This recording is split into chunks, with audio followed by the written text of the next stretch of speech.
Joe Deidre of Blind River asks, why does baking soda absorb the odors in your fridge?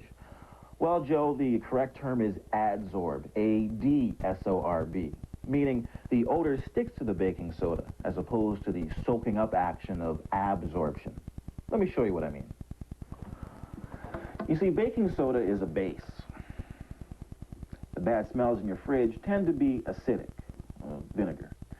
When you mix them together, they react to produce a neutral, odorless salt. And that's what happens in your fridge.